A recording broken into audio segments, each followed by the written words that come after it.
our our big dreams, including what Mm. I'm doing with my life, are messages from the inside of our body somewhere to our heads Yeah. in a language our head can understand, saying walk towards that thing and Yeah. you become who you want to be in the process. I Mm. think my theory is that that's why we have, and so me creating a business like I did forced me into all of the most vulnerable areas of my life as if it was designed that way. Like you could not possibly Oh my God, arrange it's making me cry. Yeah. so that I would have to deal with more of my vulnerabilities. I could have had any other business in the world or a Right. job and not have had to deal with them. This turns out to be my calling, and it's going to Yeah. put me right through the fucking swamp Yeah. um, to get there. And so that's why I think we're quite rightly and sane Yeah. terrified, Yeah. by Yeah. these things.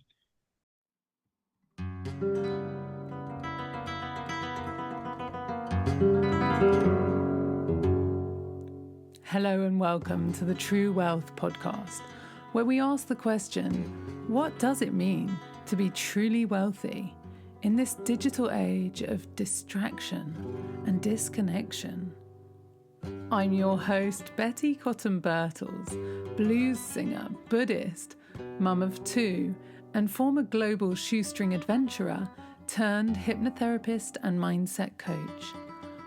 I believe that by healing our past and changing our beliefs, we may achieve not only the external successes, the house, the relationship, the money, the impact, but also internal success, the ability to actually enjoy our lives, because it's the joy and happiness that makes it all worthwhile.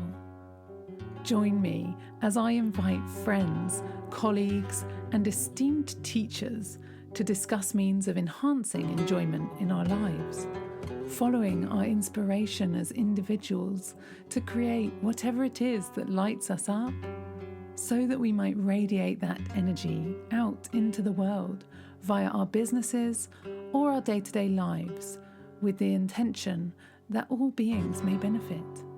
I believe that this is where true wealth lies. Welcome to the show. Well, hello and welcome back to the True Wealth podcast. It's been a little while since I put a new episode up. This episode was recorded before the summer holidays, and it was such an enjoyable conversation, and it's with great pleasure that I bring it to you today. So, in this episode, I talk with Alex Baisley, who is the creator of the Big Dream program. He went from being a completely disengaged commercial diver, which I was quite fascinated by, really interesting. But it was a career that he said was literally killing him. And so he went on to do what he does now with the Big Dream program, in which he helps other people to build a life and business that they love. And it's like grassroots, starting with what you want. What do you want your lifestyle to look like? And start at the ground up and build it from there. What's your vision? How do you want it to look? What do you want your lifestyle to look like? And how can you build a business that works around that? So this this is like so exciting for me. It's one of my favorite topics of conversation, and I loved hearing Alex's story. So he talks about his journey and reveals the philosophy that he learnt from his mentor and friend, our mutual friend, Tad Hargrave. And we have a real love off for Tad at the beginning, which was good fun. But what he got from Tad is that, I mean, maybe you know this already. Hopefully, you know this, but it's good to hear it again. Authenticity is everything, right?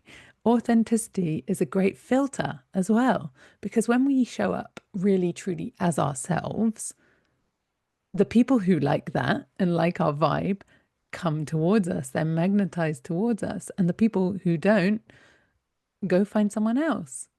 So being yourself is a great filter, and it attracts the right people who are going to love your work to come towards you. And anyone else can, it's also a kindness to them, right? Because then they don't come into your world thinking that you're a certain thing, and then they find out later that you're not. So if we show up exactly as we are, completely unapologetically, which is what I love talking about, then that's a kindness for everyone. So this is what Alex did. He, from this lifestyle as a commercial diver, this career that he said was literally killing him, he started asking, like, how could it be different? What could he do? And so in this conversation, we dig into this idea that he struck upon, which is imagine if I could get paid to do this, like whatever this is for you. You'll hear what it is for him. And you'll hear his game-changing advice, really. Like I just love it. I love him and I love everything we talked about. And I loved hearing his story, and I hope you will too. But what he talks about is how you can build a lifestyle first business.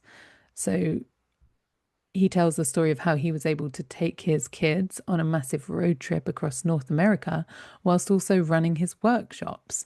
Wow, that's a cool idea, isn't it? Really cool. And this life-changing distinction between being a specialist and an experienced designer, and how to combine all your diverse interests into a single cohesive and profitable offering. Like, what if you could take all the different threads of what makes you you and put them all together to create this package that you adore offering, because it's like everything that lights you up. Imagine that. So cool. And then, yeah, just like prioritizing your time, creating time to do what you love.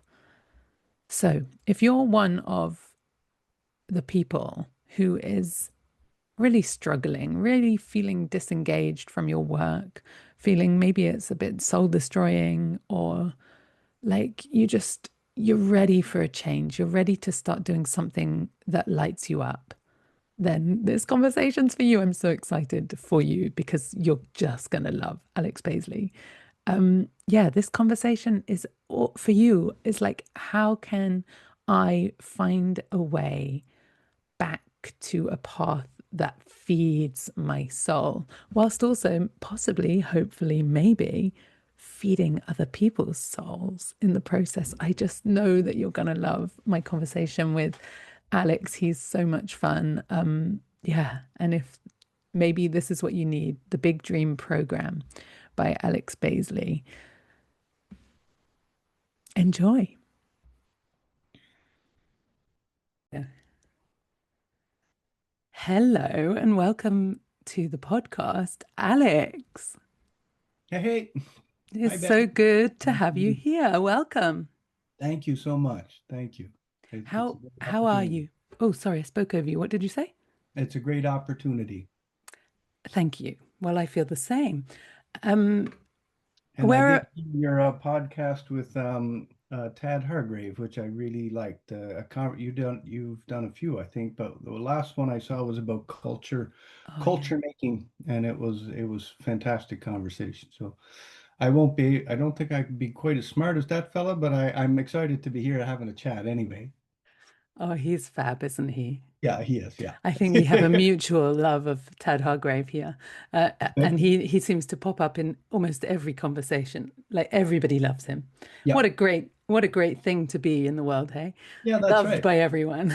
Well, in your Well, I corner. tell you what, I Yeah. wouldn't have a business without him, but Yeah. also even Oh. if I did, it's not just the marketing. It was far more than that for me. Is he was the first person really that taught me that I could be myself in business. Because prior to that, I didn't know that was an option. So I was doing the Chamber of Commerce thing, dressing up in a, nice clothes and dress suit and trying to peddle my Reiki services at the time. Like the whole thing is just embarrassing to think back.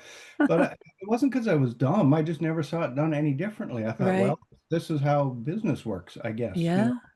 And then I encountered Mark Silver first, and then Oh, shortly on the heels of that, Tad Hargrave, and that, I mean, the biggest gift I got out of him was, well, the marketing for sure, but it was the fact that, oh, I can be myself. Amen. in my business. I ditched the dress shoes. I've never worn them since. They're still in the closet.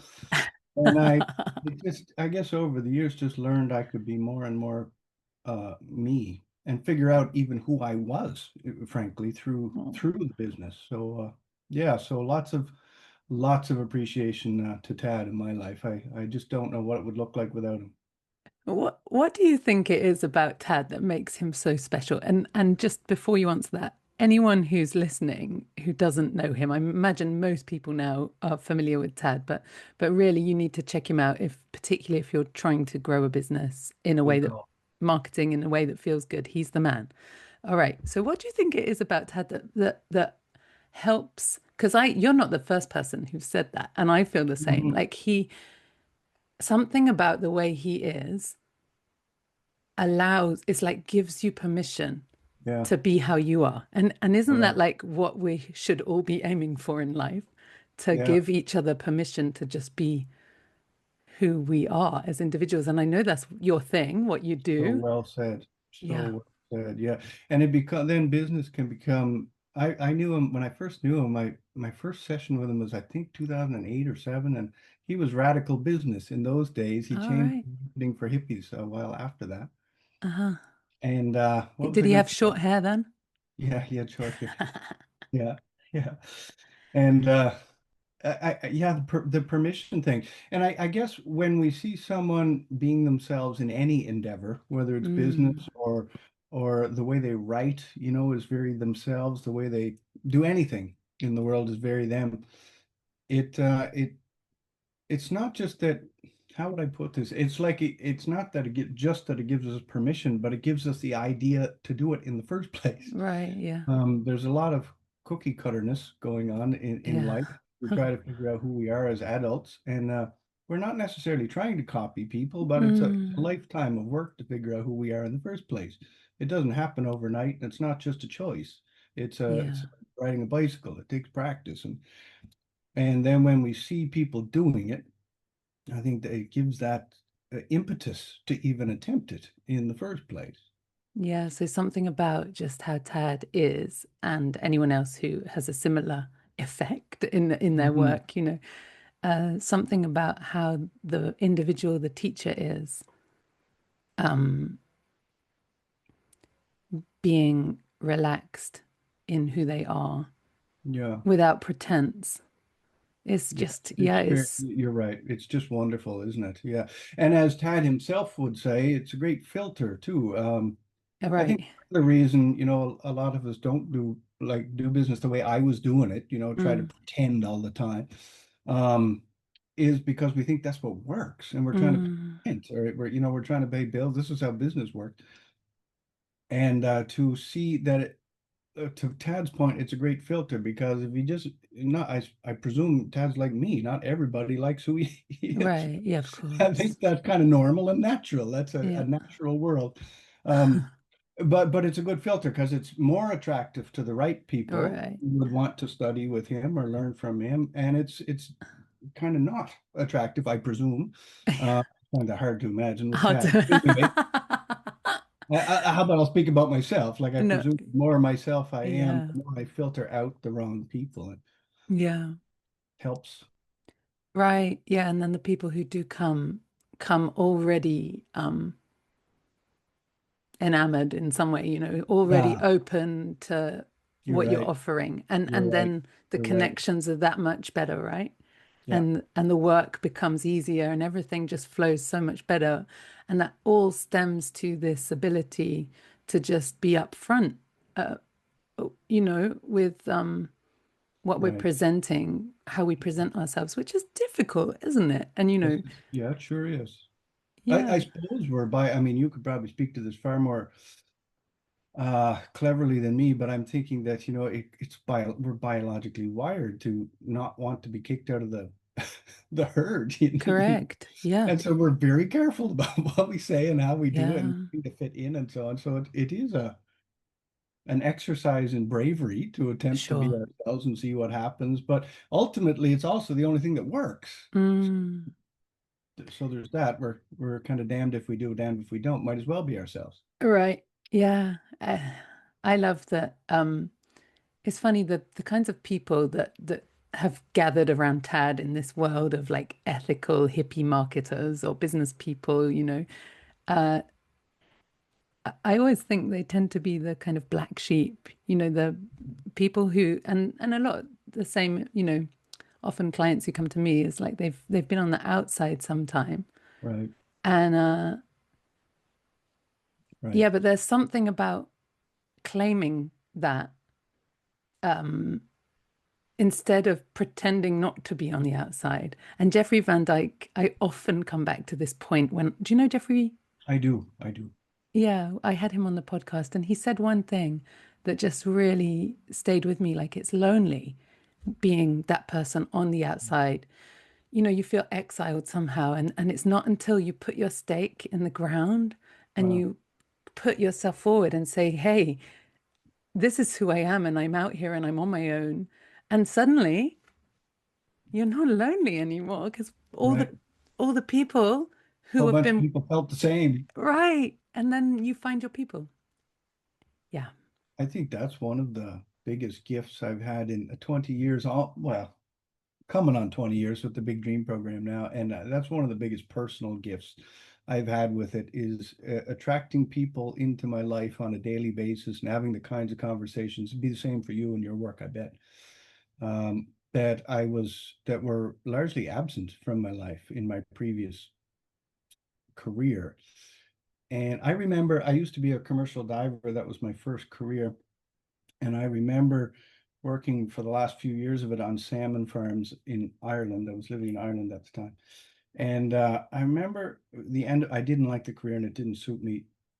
And I was trying to get out of it. So that's another story. But anyway, I was on the bow of the boat coming back in from the day's work with the fish vet that would help try to keep the salmon alive and healthy.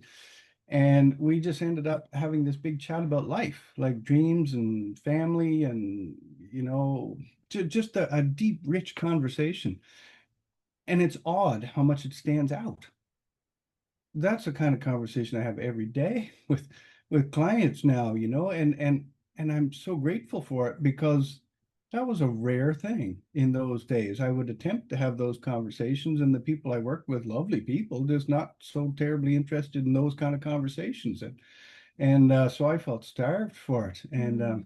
I remember on the boat that day, he was telling me about his wife and him and their dreams for the future and stuff. And I remember thinking that day, this is long before I ever heard of things like life coaches and stuff. I remember thinking, can you imagine if I could get paid to do this? Just have this. I remember the thought clearly in my head. It would be years before I would discover that, yes, in fact, I can't get paid to have conversations like that. And also the fact that the world seems to be, unfortunately, a little bit bereft of good question askers and good listeners. Mm. And I seem to have, amongst all of my weaknesses, I'm pretty good at those things. So people are quite happy to talk to me about these big life stuff, big life things, and to think, my God, A, how needed I've discovered it is, and B, how I saw no models around me at the time for first people that could do that. If I was born 10 or 20 years after that, I would have grown up seeing things like life coaches and stuff, but Yeah. um, Yeah. It's like a new thing, isn't it? But wow, gosh, there are a few directions I'm like wanting to go here. But I think what I'd love to do is just ask you to kind of go back a little bit, Alex, and paint a picture. Tell us a bit about your early life story. You mentioned this diving and salmon and Ireland. Um, yeah, I'd love to get a sense of, well, first of all, if you, yeah, where you grew up. What, I mean, I've got the first question I've got written here for you is why are we all so lost?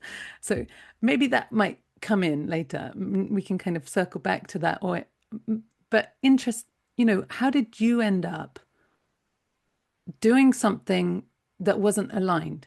And you've touched on that a little bit in that you thought that this wasn't even a possibility. hmm, Asking these kinds of questions, having these kinds of conversations, there was no model of life coaching at that time. yeah.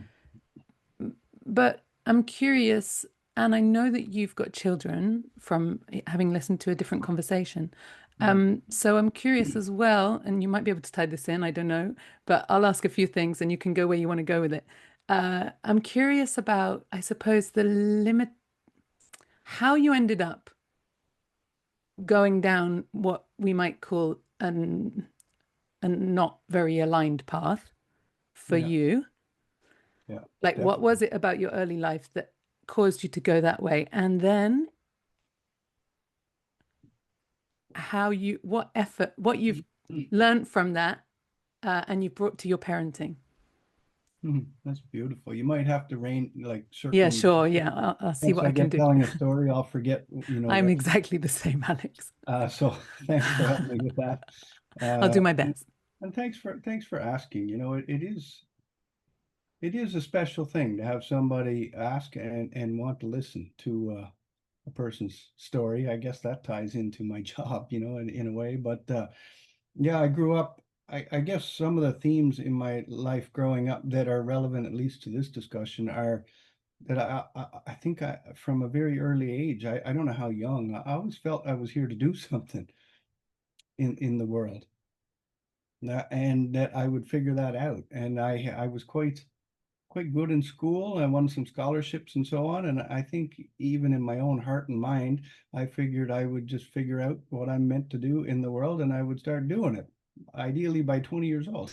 You know, And where in the world were you this at this was point? this was New Brunswick, Canada, a city, now a city, a town then called Miramichi on the Miramichi River. And yeah, that's where I grew up. It was a kind of a small town life, which has its good points and its not so good points, of course, And that was one thing, that no fault of the town itself, but I was the kind of person that really wanted to see the world and get out. I was one of those people as a teenager, like, get me the hell out of here. Um, anyhow, scholarship, and I was good at sciences and math and whatnot. So I figured not just find my thing in the world, but I always wanted to help the world. So, somehow.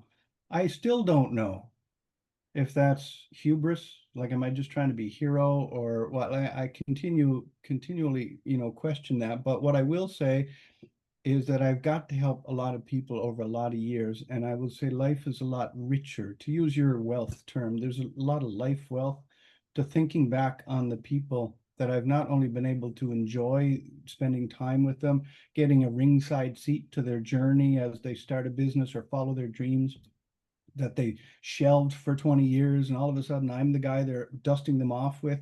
That's a fucking special feeling, right? And seriously, but anyway, there's a lot of meaningfulness to that. I was just sitting on the back deck with my wife two nights ago, reflecting that she's a florist and has been her whole career, that I've been doing the Big Dream program. And the stories she comes home with is she's deeply connected with a lot of people's lives as a result of being a florist, because she's there for all the special and tough occasions in their lives. And I said to Kathleen, I'm so grateful that compared to our earlier jobs, that we got to have careers, jobs that in which we got to feel like we made a difference, meaningful. Anyway, so that's what I wanted when I was young, whether hubris or not. I wanted to help people and save the world. And what Quote. age, if I can jump in, Alex, Sure. what age were you when you realized that, would you say? I don't know. I don't know, but I certainly had it by the time I was 15 or 16. Yeah. And I got a scholarship to leave school a year early and go to an international peace college, Oh, wow. thousands of miles from home. And as you recall, I was pretty, excited to get out of my small town. So I Uh-huh. was Yeah. only 16 at the time, but I was very pleased with the whole situation. Where was the college? It was called Lester B. Pearson College, and it was in Vancouver Island, Oh, wow. nestled in the forest on the side of the ocean. That's a long way You almost couldn't get any further. within the same country. Yeah. Same country, that's right. And it was magic. 200 kids from 74 countries, all similar ages, all chosen by their province or their country to represent the country or province in this program. Cool. Oh my God, Betty, it was How just old were you? 16 to 18. I 16. spent it. Yeah. It was What was it like being away? awesome. Yeah, yeah, sounds like it. Getting away from this small town I loved it. and I loved meeting it. Yeah. other I mean, people. it Go sounds on. like I'm throwing my family and my small town under the bus, Yeah. but it's not so much that. It's just I Oh, had yeah. shit to do and I wanted to get Yes. started. Amen to that. I'm trying not to jump in as I'm listening. And for the people who are You're just, relating to, I'm relating to everything you're saying. And it's like taking a lot of willpower. And also, I'm feeling a lot of emotion as you're talking, really recognizing, especially when you were talking about your wife and her being a florist and, both your gratitude is palpable, for the work that you've been able to do, both of you, to be there with people at poignant moments in their life, and that is an honor. And I feel that too, such a such privilege. And creative. to be able to use your skills, I mean, if it's like me, and I'm guessing it's similar, that were dormant somehow, or they were, for me, it was so frustrating. I always wanted to intervene in people's lives. Like, that's not so helpful, until they're paying you, and suddenly it is. Right. That's right. Yeah, yeah. We want to help so bad we pounce on it on people and they're Right. Yeah. having trouble sleeping. Well, let me tell you what. Yeah. So it takes some kind of discipline, hey, to Yeah, it like, does. It does. I to, think that's true of all gifts. So let's yeah. call it a gift. I think it is. And Yeah. if you have gifts, everybody listening has gifts. Sure. And I heard this quote. I don't know if it's true or not, but I was told that in medical school, or at least this person's medical school, in the first week of medical school, the students were asked a question: What's the difference between medicine and poison? And so people had all these guesses as to what the difference might be, but the answer was dosage. That's the difference. And Ooh. according, I'm sure some smart person can think of Yeah. Yeah. some exceptions to that. But true enough, when I thought of some of the medicines that people take to get well, they're made of toxic substance. And Yeah. anyway, but I think that's true of gifts, is that we can overdose Mm. on them too. It's Mm. almost a lifetime of work to realize that we don't have to put out every fire, and we shouldn't put out And we every, can't as and we well. can't. We can't. Right. Yeah. But and that takes a while to realize, doesn't it? And I've been there too, just wanting to fix everybody, seeing the problems, trying to jump in and save everyone, and just realizing that people have got their own journey and that they have to be ready. And when they're not ready, you can probably do more damage than help by trying to wade in. So yeah, just like learning Probably. that, all fire needs air, doesn't it? Like to all those passions and desires, I see them as fire. They all need air to really get going. So That's yeah, right. It helps to make those discernments. I find you probably find this too in your business that once there's enough clients, like when there's yeah, enough people coming through, yeah. that almost forces the issue because I can't possibly do stuff for other people. Mm, I've run out of hours in the day. Well, right. that's not true. I'm still trying to work my way out of that one. I'm writing a book at the moment Are that you, Alex? yeah, and I had the big dream program for 18 years, and it was just all Gosh, about what am I doing with my life. But I yeah. never had an actual program. It was a All name right. for the business within which workshops happened, one-on-ones happened, and stuff. There was no Ah, comprehensive program until interesting. the 17-year mark. Wow. Year last year I opened it July, and so now I feel why I'm saying all that is Yeah. because I feel like that is allowing me to skirt the problem of I can help more Oh, yeah. people. Like I have Yeah. a one-to-many product One to now. many. How's it going? It's going great. Yeah.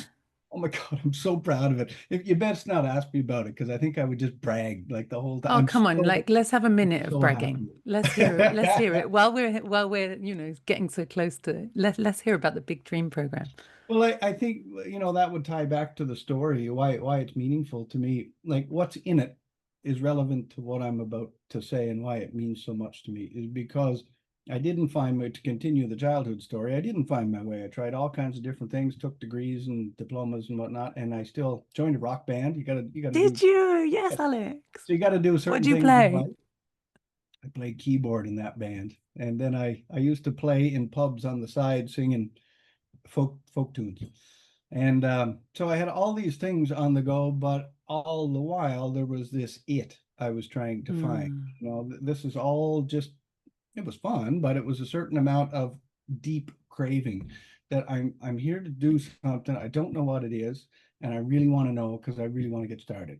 And so there was always this tension underneath it, but I still had to earn money. And so I ended yeah. uh, finding a job. Make the story shorter. I found a job with a fisherman off the coast of Nova Scotia, on the coast of Nova Scotia, who was fishing for sea urchins, and Cool. needed divers to do it. And sea urchins, like the The round little things for those, spiky black things. Yeah, yeah, yeah. except they come in different colors. These ones Oh, are green, okay. Okay. and it's caviar inside them, and so Oh, quite wow. a it's quite a market. Uh-huh. And so anyway, long So short so story you're short, diving for these things. yeah, Yeah. yeah, that was my first diving job, was diving for these things. Uh-huh. And I was just going to do it for the year whilst figuring out, what I'm really supposed to be doing with my life. Mm, It was fun, it was adventurous, cold, uh, but it turned into 10 years of my life. yeah.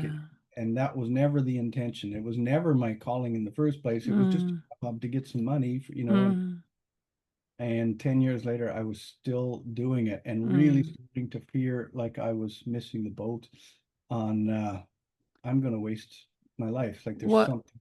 what kind of age were you at this point? Is this pre-kids? Oh, yeah. Yeah. Just on the cusp, in Uh-huh. fact. I'll have to do the math later, but I think I've already been about 30 years old and Yeah. still, yeah, I was still 30 years old, still diving Mm-hmm. and still very unhappy Mm-hmm. with it. And by that time, few things. One is I just wasn't doing what I was supposed to be doing. Two is I Mm. was freezing cold. I don't have the body type for diving like Oh, over years. I was yeah. cold all the time. Oh, And thirdly was it was not meaningful to me. If yeah. anything, I was okay at the diving itself, Yeah. but commercial diving is just a way to get someplace to do manual labor, like construction type Right. stuff. Yeah.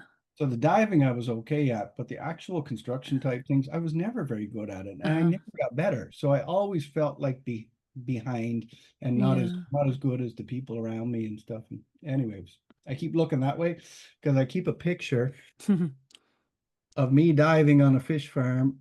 Oh, look at that. I keep it right there, so I always remember what it felt like when I meet a client who's doing something that's killing them, and Yeah. I remember anyway.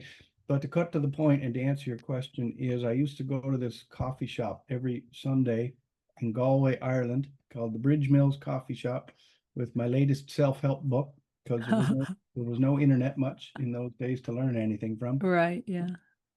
Trying to figure out my life. So I would go get whatever self-help book, like I can't even remember the names of them. So you And went, sorry, there's a bit missing. So you went from Nova Scotia diving to Ireland diving. with a stop in Cayman Islands in the middle there. Oh, So that was cool. all diving Yeah. career. I was diving Uh-huh. in Nova Scotia, Yeah. Canada, New Brunswick, and then I taught diving in the Caribbean for a year Ooh. with my wife. We Ah, were together nice. this whole time. Yeah. I met her when I was 21 and she was 23, so she's part of the whole journey. Ah, nice. And then So yeah, you're in for Ireland a and you've got your year, and then we went to Ireland. I was singing Irish music in a bar in the Caribbean every Thursday. wow. Have you got an And Irish connection, Alex? yeah, Yeah. ancestry, Yeah, yeah.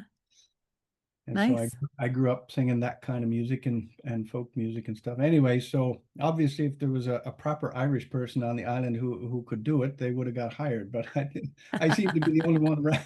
Oh, so I got the good. job. And Yeah. anyway, long story short is, despite all of this Irish connection and singing songs every Thursday and getting paid for it, I had never been to Ireland. Uh, And so my wife and I decided we were two kids with backpacks is what we were really. And so after a yeah. year in Cayman Islands, we said, let's go try Ireland. And we Mm, stay for the summer. Mm. I got a job on day 3 or 4 Mm. very quickly, and we stayed 7 years. Did you? Yeah, Yeah. yeah, and I had two kids You there. had your So kids in Ireland, so they're Irish. yeah, there are one's gone back. Oh, One, really? yeah, yeah, Oh, yeah. wow. Just before I talked to you, I talked to Lai in County Wicklow. Oh, gosh. Not so far from me. I'm in West Wales. No, very close to you, in fact. Yeah, yeah. Okay, good. So we got to Ireland and you were looking at your self-help books. And then what Yeah, yeah, happened? in the coffee shop, and desperate to get out of diving for Yeah, starters, and desperate to figure out what I'm supposed to be doing with my life. yeah. And anyway, Interesting this that supposed to, isn't it? Really interesting that there's this. yeah, except for yeah, you're right. And then language is important here because I don't know if it's true that we're all supposed to do something. I don't know if there's a destiny or a fate. I don't Yeah, know the answer to those questions. I enjoy those questions, but I yeah. don't. All I can know, all I know is that I felt it deep in my body Right.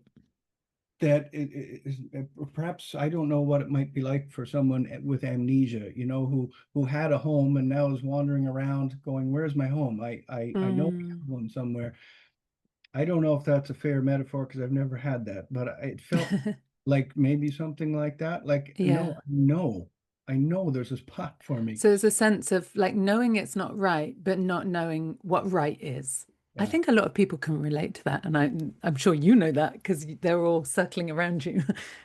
Totally. Yes. Yeah. And I read a statistic, one of these global statistics that has a lot, anyways, 86% of the world's workforce, according to this Gallup poll, is disengaged with their work. 86%. Now I know there's all Fucking kinds of social justice hell. reasons and stuff 86%. like, but amongst the population of people who do have some choice in the matter, not everyone does.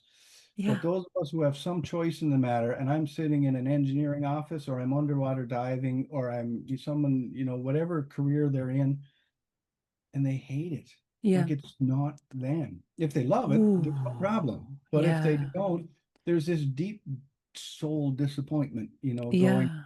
of course they're disengaged. And, you know, I don't remember, well, I do remember what disengaged felt like, and it's a horrible way to go through life.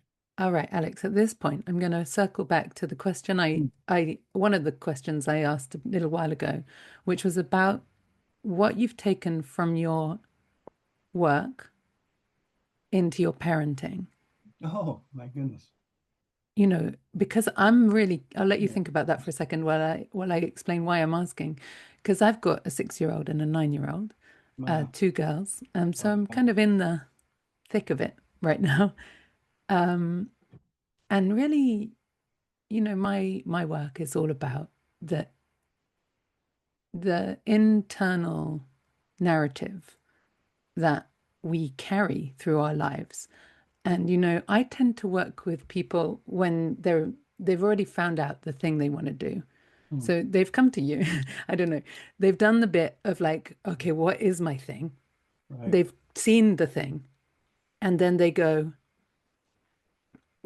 I, how? How could I Right. do that? Right? Because a lot of the time it's big or it's scary or whatever.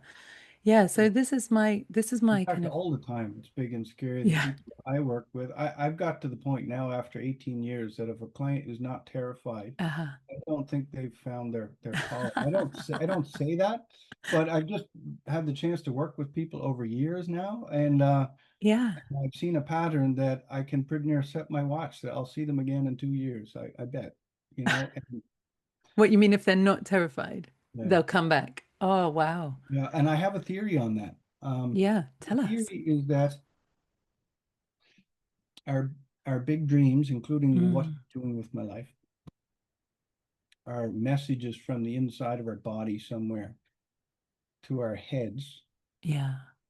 in a language our head can understand, saying walk towards that thing and Yeah. you will become who you want to be in the process. I Mm, think my theory is that that's why we have, and so me creating a business like I did forced me into all of the most vulnerable areas of my life, as if it was designed that way. Like you could not possibly Oh my God, arrange it it's making me cry. Yeah, so that I would have to deal with more of my vulnerabilities. I could have had any other business in the world or a right. job and not have had to deal with them. This turns out to be my calling, and it's going to Yeah. put me right through the fucking swamp Yeah. um, to get there. And so that's why I think we're quite rightly and sane Yeah. terrified, Yeah, by yeah. these things. I'm Ooh. a I'm a paralytic introvert for starters, Uh-huh. and I'm in a business, and if the business is to work, Yeah. and I'm going to get to work with people, I have to force myself to be visible. I have to force Mm. myself to talk to people. I like talking to people, but I'm terrified. Yeah. And so, about I was another thing I was saying to Kathleen is just that after 18 years of this, I'm just so grateful for who I became inside Yeah. in the doing of it. Like yourself, well, I shouldn't speak for you. For me, I'm still a work in progress, for sure. I still stumble. I still have some things, but I'm just so good because I don't know if any other business or path in life would have brought me into these places where I learned that I was okay to be there. Yeah. And that's that's that's the win. If I had to drop the Big Dream program tomorrow, yes, I would cry and throw my toys out of my pram, but I get to keep the win. The Yeah, win. like who you I'm become in the I'm just a process. different person now than I Yeah. was before, and mostly to my point is I mostly like it. Yeah. I, Right. I I like being inside my skin most of the time. That's a Oh, nice thing. if we could all feel that, the world would be a different place. Okay, and now that was my fault. I The asked a question parenting. and then I went and off in a different direction. But yeah, because I'm curious and about how all of my work is about looking at I see the person in the present day and then I'm looking at their childhood with them in Mm, hypnosis and I'm looking mm, at where the mm, point at which the limiting belief or the negative idea that's blocking them doing the thing, I'm looking for where that dropped in. mm. So I'm Wow, what a curious. treasure hunt, Oh yeah. Yeah, right. and so very worthwhile. It's such fun actually. But so I'm curious about if there's anything that you could say about your upbringing, um, and also your parenting, like I, anything that you're consciously including in your parenting, with a view to supporting your children to presumably you're supporting them. I'm sure you are in, not going down the wrong path. that's a great one. That's a fun question too. And, and I'm not even sure if I'm great at it. Well, Um, it's well, first thing I will say is that I've been very aware, I suppose, that as a dad, my ideas may suit my clients better than my kids. yeah. So I've been very hands off. Mm. Sometimes I wondered if I was too hands off in the advice department. I'll have to ask my kids that. How old are they, Alex? They're 21 and 23, Uh-huh. 20 and 22. Shit, you just threw That's me on the okay. bus It's all there. I right. can't remember. They Um, won't know when we recorded it. no, that's right. Yeah, Exactly. could be any time. Thank you. And they're off quite rightly, off in the world doing Yeah, their own thing and have been for quite some time. yeah, That Let me start with that. But just before that is that is another thing I'm grateful for. Like so, one of my main tenets in the Big Dream program that I suggest for people to consider is to figure out their lifestyle first, what they want in their life, and then see how the business can fit within it, or even in such a way. I talk about ecosystems and habitats all the time in here, such that the business actually improves our daily life versus yeah. becomes a big weed that takes it over, or compared to what I see as is the mainstream model, which I call the separate model, which is you got your work, you got your Mm, personal life, and then you got you, or I beg your pardon, family, whatever. Like these separate, Compartmentalized. yeah, Yeah. compartmentalized, and it's horseshit because it doesn't work. It's not. It's Yeah. It's completely not. not true. Yeah. And it's like having a wetland and a woodland and not thinking they affect each other because they're beside each other. It's impossible. Mm. And so, why I'm saying that is that I was a Reiki master. That was once I got out of diving, I was in Reiki, and I don't have to belabor this point, but I did 5 years full time as a Reiki master and had a Wow. clinic and taught. Yeah. And I opened up a Reiki clinic, same way as every other Reiki clinic I had seen in my life. This is relevant to parenting. I'm coming back around, and which meant I had an office that I went to every day. Meanwhile, I remember being in the office in the afternoons, especially if it was sunny out, and wondering what my kids were doing, or Mm. wondering, wishing I could be with them, Yeah. like doing something. And here I am stuck in the office, even worse when it wasn't even going that well. I didn't have quite Yeah. enough and stuff. So I'm there working on a business plan by myself, Yeah. and like to look back on that now, the problem was so obvious was that there's many ways to do Reiki, and an office is one of them. And I Mm. purposely chose an environment, a daily lifestyle that wasn't actually how I prefer to live, never mind being a parent. And so it wasn't long after that that I thought, okay, lifestyle first. I sometimes throw out I have a story on my website called the Barber Story that I don't have to say right now, but it's about two barbers who are twins, and one opened a shop, and one became a traveling barber, traveling to old folks' homes. They were both barbers, but only one found his calling in the story. Mm. And so my point for those that this is the right message for, it's not for everybody, but for those who want to hear that this is what works for them, is that think about the lifestyle first, which is what Barber Two did, and then drop the trade or the craft or the business into it. And so to get back to the parenting, that's what I ended up doing. Once I realized all that and saw the Barber Story, is I gave up the office and I Mm. started doing online things. I started working from home. I started seeing clients in my living room. And to my eternal gratefulness, Tad taught me how to take my workshops on the road. Mm. And so I did giant 6-week road trips with my two kids across Canada With the kids. and around the States. Cool. It would have been my wife too, but she doesn't like road trips at all. Okay. She gets kind of car sick. And Oh, yeah. anyway, so I said, well, how could I take the kids? Okay. How old were they at that point? They were, I don't know, like a couple of years, I don't know, somewhere between 6 and 10 or Yeah, something like same as that. mine now. Yeah, wow, God. Yeah. Alex, you're a It brave was man. almost 14,000-kilometer road trips, each of them. Jeez. And just had amazing adventures. Oh, And in large part, with a few wobbles, workshops I taught along the way paid for it. And so what fun. that whole model was completely new to me, Yeah, was that what if I just start with the lifestyle first? And so in yeah, that case, it was, what do I want to do for the summer? Do I want to be yeah. stuck in the office? No, I don't want to be stuck in the office, but I Mm. still need to earn money somehow. Oh, And that so is, can I set it up so that I can be swimming and camping and road tripping with the kids yeah, and still earn money? How could that happen? And I didn't earn a bomb, but I earned better money than if I had stayed home in the office. That's true. And the wow. second thing is, over 2 years, 1,200 people came to my workshops. Jeez, I still yeah. have a box full of feedback forms here that I go through once in a while. And some of them became clients for years. Yeah. People still reach out and pay me for work Mm. because they were on my workshop 14 years ago, somewhere in. Gosh. And so that whole lifestyle first thing. So that's what I would want to say about parenting, is just self-servingly for me, never mind them, Yeah. is that I was scared of missing the boat.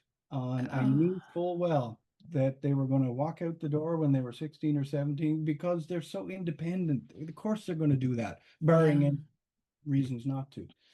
And that's pretty much what they did. They weren't 16, but I knew they would walk out the door one day, and I had this window of Yeah. time to get the most out of it. No, I wasn't perfect. No, I didn't grab every moment. Yeah. But because I was scared of this day they would walk out for 16 years, it forced me to get off the couch more often than I would have otherwise.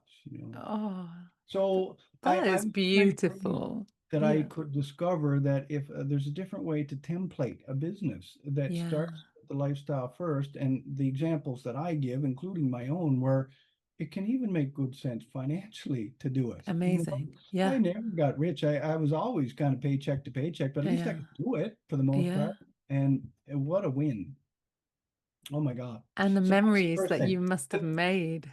The second thing I would say about parenting, though, and that's because I'm just not sure if I'm an expert at this, is follow your curiosity. If I had one Yeah. piece of advice for kids, follow your curiosity, because curiosity itself is a powerful force, and it's very engaging.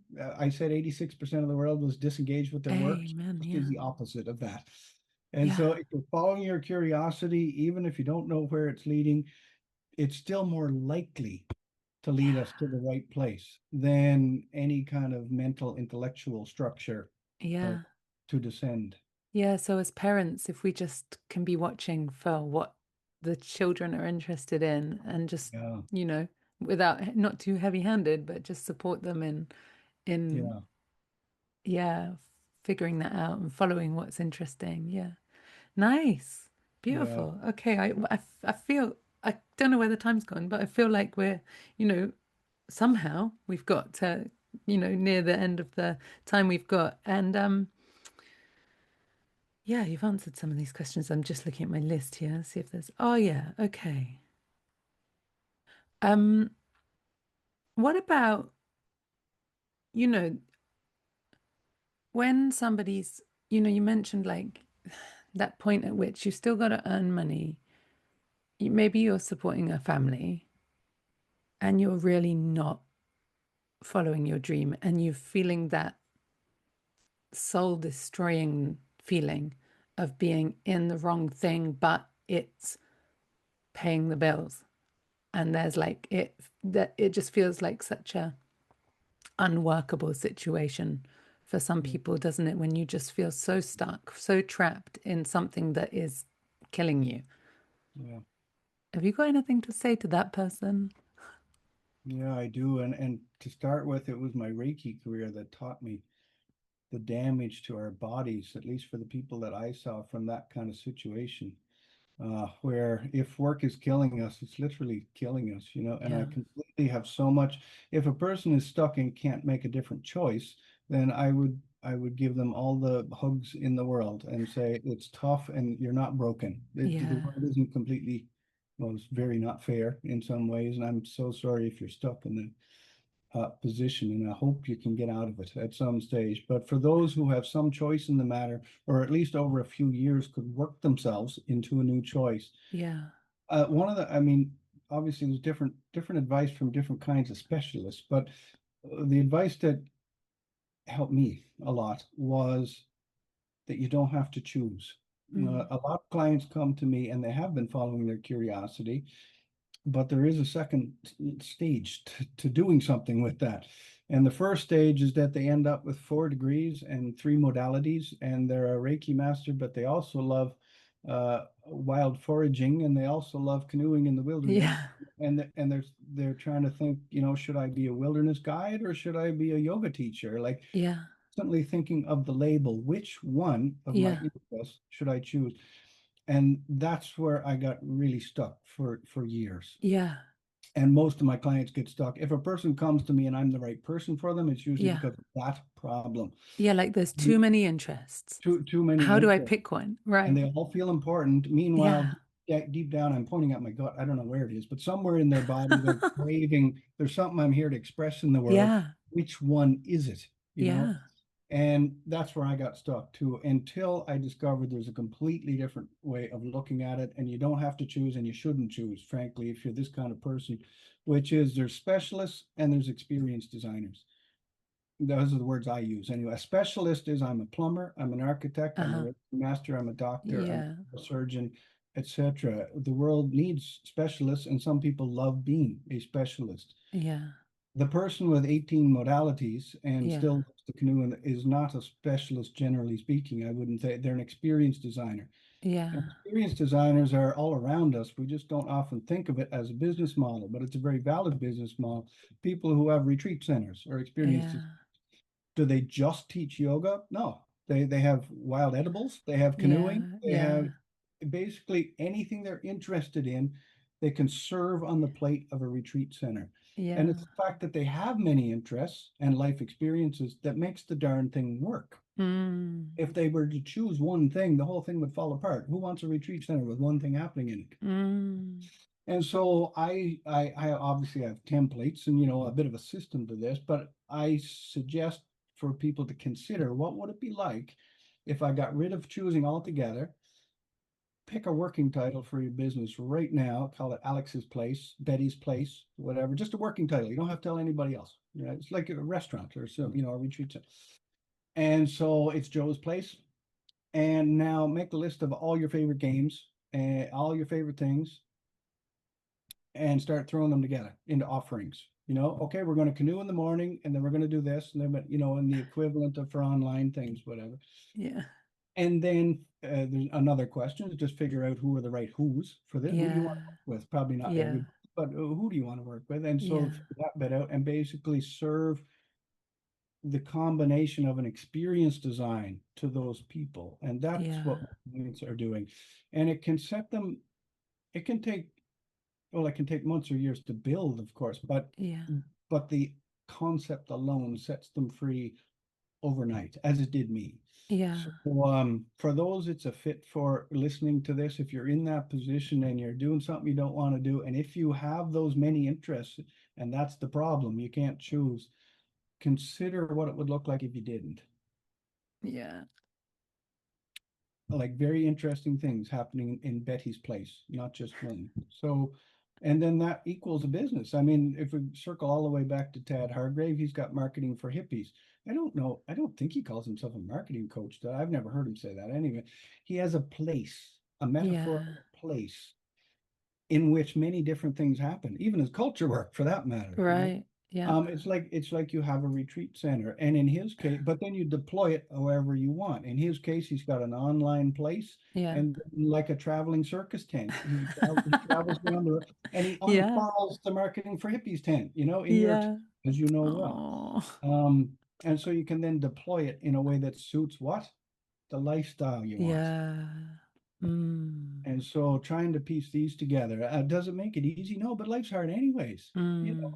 And you might as well at least feel like we're on track. And those kind of things I find can help people feel on track overnight if they're willing to put the work into it afterwards. And if someone's working, full time and there's just not Yeah, they're tired from yeah, the work because it's draining doing something you don't love. yeah. It, Um,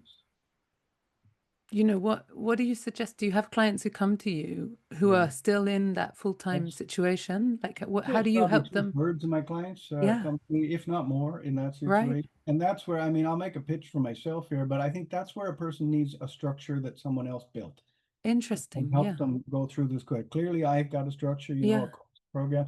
But even if it's not me, I think when we get home, and I remember what it's like, you get home from work, and especially if then you're into being parents and all that kind of stuff, Yeah. there's a particular kind of thinking required to do what is it, divergent thinking? When your mind goes, when you're trying to think of possibilities for your future, Yes. it requires a particular kind of brain Like an space that is openness. absent in Right. those times of life. If you had a list and you knew exactly what to do, then you could sit down from 6 to 6:15 Yeah. and do the thing. And so that's why I suggest if they can take someone else's course or something Yeah.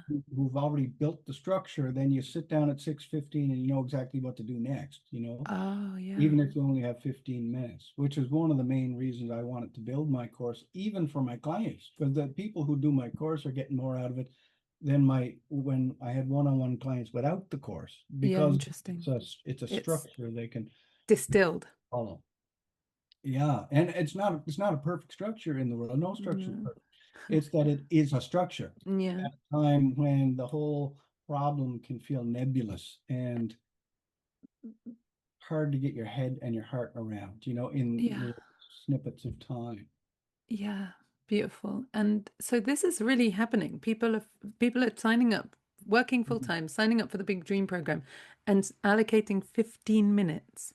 Well, I'd say Is it's a little more than that. yeah, I was kind of just saying that time frame, but yeah, overall, I suggest person needs about 3 to 4 hours a week would be yeah. ideal to And you dedicate can to my find that. program. It's funny, isn't it? Because this week I've been so busy, Alex, that I was sitting in meditation last weekend, and I said to myself, I've got so much on this week. It's literally the busiest week of the year. How am I going to manage it?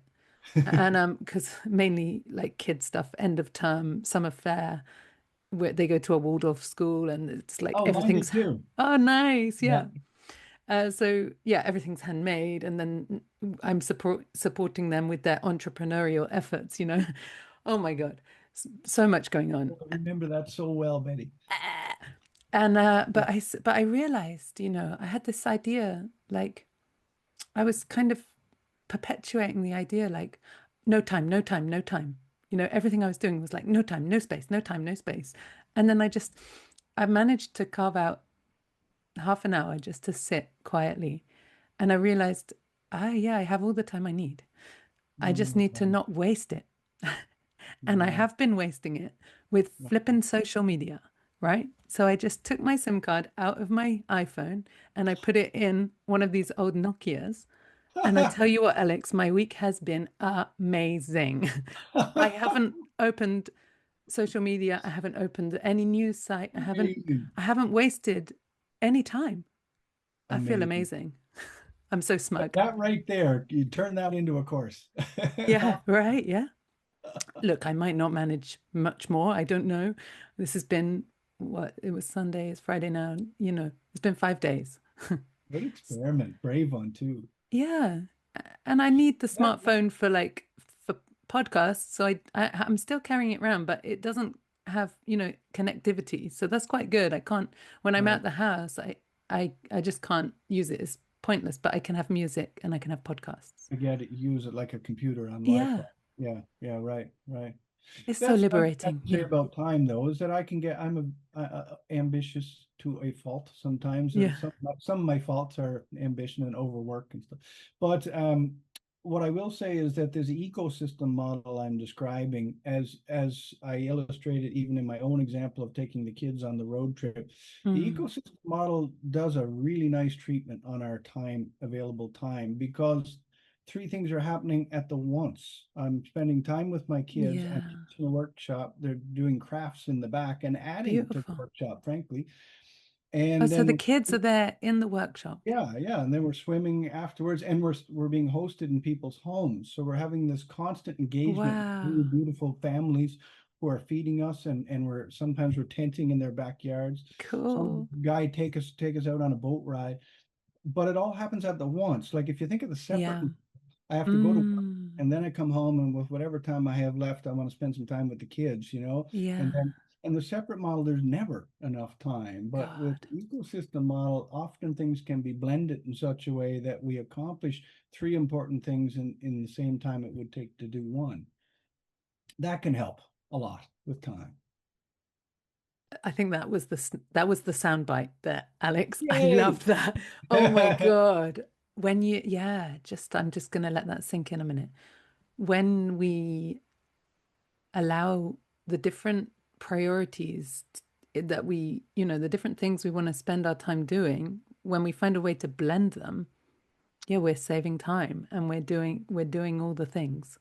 And I would say even one step more, if you'll Yeah, allow me. please. I'm using the metaphor of the Three Sisters companion planting method that was made famous, of course, by indigenous folks for centuries here in North America at least, and it has its cousins all over the world, which is you plant maize, corn, and beans together, as I'm told. Yeah. I'm not a gardener, but I think I have the story right. Together, they Mm-hmm. grow way better than if you Mm. planted them separately. So it's not even Mm. just that they each get to the size they would have separately, they get more of size, and they protect each other and stuff. And so I think something similar happens with this, in that these experiences we design for ourselves that include our life and our work, often the pieces enhance the other pieces. And so Yeah. everything, well, as we say where I'm from, a rising tide rises all boats. Yeah. And so got the one initiative that Mm, rises several aspects of life all in the 1 hour, or all in the one journey, or all in the one weekend. Because isn't that amazing? that's a pretty cool effect. That is so beautiful. And as you were saying that, I was getting the image of, recently I've been, since being in marketing for Hippies World and similar places, and really helping people, and like you do as well, with helping people be more themselves in their business, Mhm. and how that's like this permaculture way of planting as well, isn't it? That Right. we that when we are growing in the way that we grow, we actually support the other beings around us, and that we serve each other Exactly. and feed each other underground. And yeah, that's how it's supposed to be. It's not supposed to be monoculture. No, right. And you're right. Like the efforts seem to be more effective.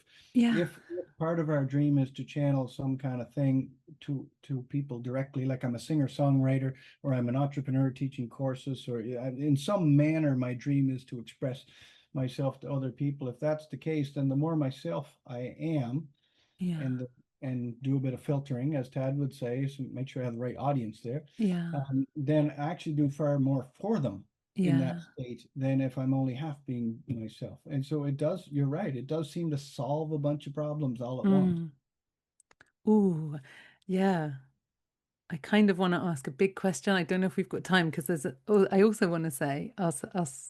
So I'll say the question, and then we can let it sit for a moment and see if an answer comes through. But the question that really I find is like the elephant in the room here. What did you say? 86% of people are disengaged in their work. The question that's there is like, why? Right. How did we get here? Yeah. Um, Yes, if there was 86% of anything in the world that was bad, we would consider it an absolute emergency, and we would attempt at least to solve it. Like that, that statistic is wild. yeah, It's wild, and it's very, very, very sad. yeah. And it's circling back to the parenting and Mm, so on too, that, and this is, I hope this is not guilt inducing for him, but if I had stayed in the diving because I couldn't get out of it, or didn't know how to get out of it, or never found my way to the Big Dream program, I would have been a different husband, a different father, and a different man inside myself. And I don't think it would have been great, frankly. yeah. And so just the human loss behind that 80%, 86% figure. Again, setting aside social justice issues in countries, and Mm, people that can't do any different, I get of it. course, yeah. But there's so many of us that do have some choice, but we Yeah, don't have a method or a way or a template to set us free so that we yeah. can do our thing in the world. And the loss to all of us with that 86% just brings tears to my eyes. Right. And here you are, and I am, Alex, doing our little bit to try and do something about that. Yeah, I'm feeling goddamn lucky and grateful to be able to do it. Right. What Holy beautiful smokes. work. Wow. It's pretty good. Yeah, So, you're probably the same. I don't know who gets more out of the relationship, my clients or me. Sometimes I finish a session and I got paid for it, and I'm thinking, I just got more than they did. yeah, it's And plus, interesting. like you, Yeah, I get to talk to experts in all sorts of yeah, different, they have life experience that I don't have, and I learned so much from them. yeah. I've had this spate of NHS doctors coming to see me. So funny, like if I could, Wonderful. it's so funny that I am what they need, like if I Yes. could tell that to 16-year-old me. It's so interesting that I just went off and lived a wild life when I was young. I never, and and there they were, like working towards something, and I felt so less than, you know, Yeah. Right. that I was never doing the thing, you know, Right. getting the qualifications, and now they're Thank you, coming to Dad. me. Isn't that awesome? And So cool. because you both presumably Yeah. put a lot of dedication into your adventure, Yeah. those adventures were different. You end up with this, pile of gifts and life Yeah. wealth that that becomes very useful to each other. Presumably, Yeah, if you broke your leg or something, one of those of people course. would be quite helpful. Uh, So helpful. So yeah. helpful. I love our NHS and I love everybody working in it. And I don't say this to criticize at all. I'm just baffled. There's the part of me that's like, how has this happened? Amazing. Um, Yeah. just yeah, the last thing I wanted to say, Alex, was that I was going to mention this before we hit record, but I didn't get to. I said I'll start recording and then I'll tell you. But I was saying I had a connection to Canada, and my connection Oh, is yes. that my grandfather is from Labrador. Yes. Yeah, and so yeah, I have like native kind of Inuit ancestry. Do you really? Yeah. Isn't that remarkable? And Labrador to the UK? How did that happen? Ah, yeah. Well, oh gosh, there's a whole podcast there in itself. I mean, he was he was in Northwest River, and I'm just zooming in on Google Maps. Yeah, I'm not Happy sure Valley, what that ha is. Okay. Happy Valley Goose Bay, it's called. Okay. Tiny little place. I've been there actually, and yeah, his father died. They had a lot of children. The father died falling through a hole in the ice. Yeah. And my grandfather was given to the mission Oh, as a child, which oh. actually, given there were so many children, they had so little, actually going to the mission turned things around for him. He learned how to radio. And then incredible story. He wanted to sign up for the British RAF. Hmm. And the story goes something like he caught the last boat to wherever it was down the river before the winter freeze, Oh my word. like to sign up to join the British Air Force, right? Oh my And word. it was the last boat before the winter freeze, and he packed his snowshoes in his pack, thinking, well, he was actually underage, and it took that boat to wherever it was he had to go, and they let him in. I think I don't know how it happened. But he joined the British Air Force and then he came to Britain. Yeah, Wow. Wow. Wow. You have not just a connection to Canada. That's a pretty adventurous. it's cool, isn't it? uh, Yeah. And And and and Labrador is one of the places in Canada. Canada's so big, of course, that a lot of Canadians haven't been to yeah, it's wild. 90% of it, you know, and Labrador would be one of those places that very few of us have been, frankly. Yeah. It's it's just amazing. I mean, just looking at the map as I am now, there's just so little. For a Brit, it's really quite hard to comprehend the vastness of the landscape, I think, and the wilderness there. Before we hit record, we were talking about the artwork behind Yeah. me. So yeah, David Blackwood would be an artist that you would really like to look up, I bet. That's exactly what I thought when I saw The it. whole series called Down on the Labrador, and you would relate to that David Blackwood, ancestry for sure. I'll write that name down. Oh my word, it's If just you're something. listening, behind Alex, there's a lovely etching. You said it was a print of an etching by an artist called David Blackwood, and Yeah, who's a famous Canadian. I don't believe he's alive now, but he definitely a famous Canadian artist in the museums and such. yeah, And he grew up in a remote outport in Newfoundland, or at least summered there, and had quite an effect on his life because he painted the whole rest of his life. He painted it. Newfoundland, yeah, and now I have And Labrador. my cousins who grew up here with me in Britain. They emigrated to Nova Scotia, so I have Oh, cousins in Cape Breton.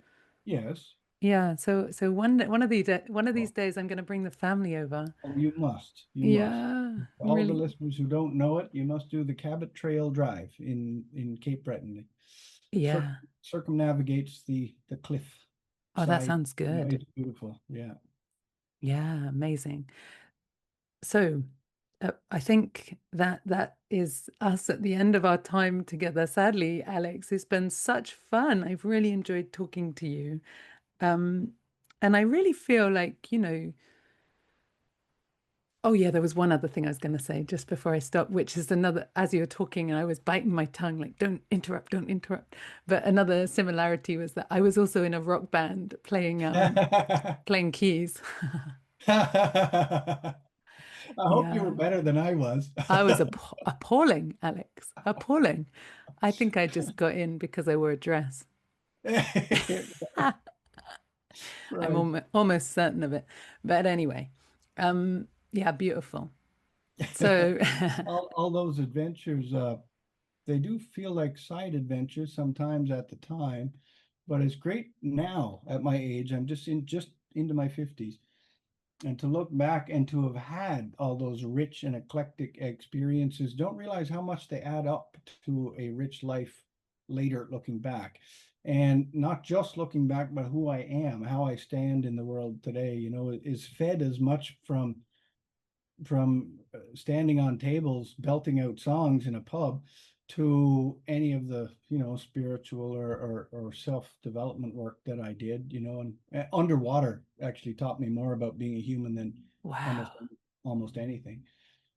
Yeah, um it's so yeah, beautiful. so all of these side adventures, whoever's listening, you've probably had a few if you're listening to Betty's Yeah, podcast. They all add up, I'm telling you. totally. And that is actually why I called the podcast True Wealth. It was like realizing that all these things added up Right. to a Beautiful. wealth that Beautiful. was not monetary, you know, And a wealth that's really going to matter, right? especially as we get older. It's going to matter that we have it.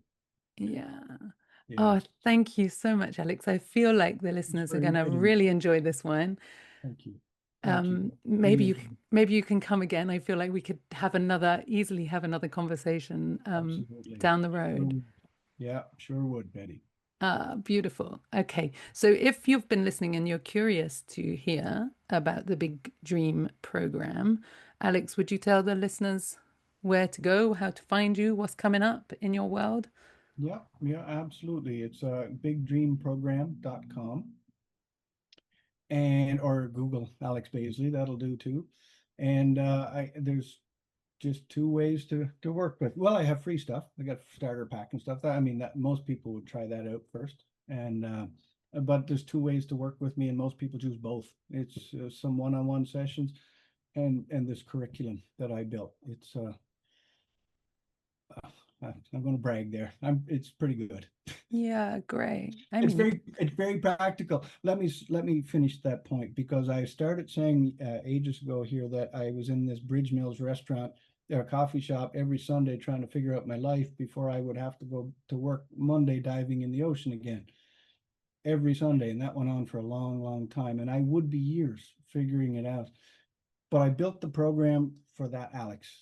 That was always in my mind as I built it. Zero fluff. There's a lot of substance, but there's no fluff, because that man needed something, yes, that would take in his heart and his passions and his spirit, but it had to be practical. Otherwise, he could never get out of diving. And yeah, so I tried to bake it in, to be as efficient and practical as possible. It sounds like I'm doing a sales pitch. I'm not. I so I wanted to give him something like that. And it took me 17 years to do it. And so if there's anyone like him in the world, then it gives me tremendous satisfaction and a sense of, as an entrepreneur, there's a sense of safety too. Like, you don't want to give something to somebody that's half-assed, and yeah, they're not going to be very happy with, and it yeah. doesn't feel very nice. And I'm very happy to give them this. I You're think this, proud of it. yeah, Yeah, and it's great, isn't it? When you create something you're proud of.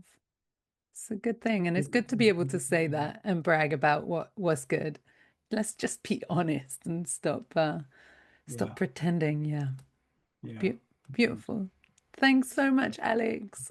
Thank you. Thank you. So nice to be here. And hello to anybody listening. Yeah. Okay. We'll no doubt invite you back for round two. Thanks for Great. coming.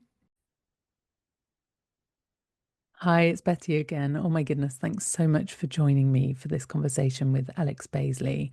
And you can find more about Alex and his work, the Big Dream Program, at bigdreamprogram.com.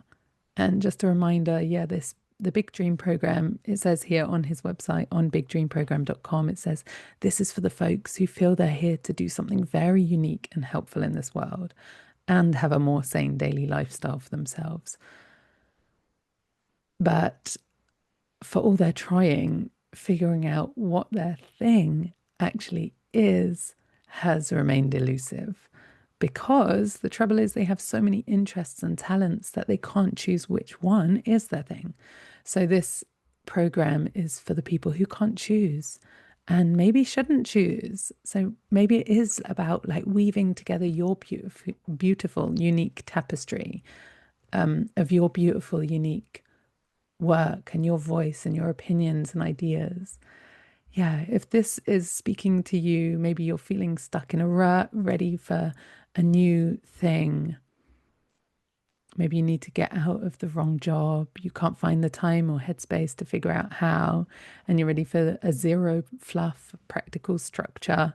Hey, I think you might just want to check out bigdreamprogram.com because honestly, as you heard today, Alex is a total dude and he'll sort you out. um, yeah, such a beautiful conversation with Alex. Thanks so much for joining me and us, and I will see you soon for another episode. And as always, please like and subscribe and share this episode. It really helps me if you do that. If you've enjoyed it, of course. And if you want to find out more about me, you can do so at truewealthwithbetty.com. All right, that's it for now. Thanks so much for listening. I'll see you next time.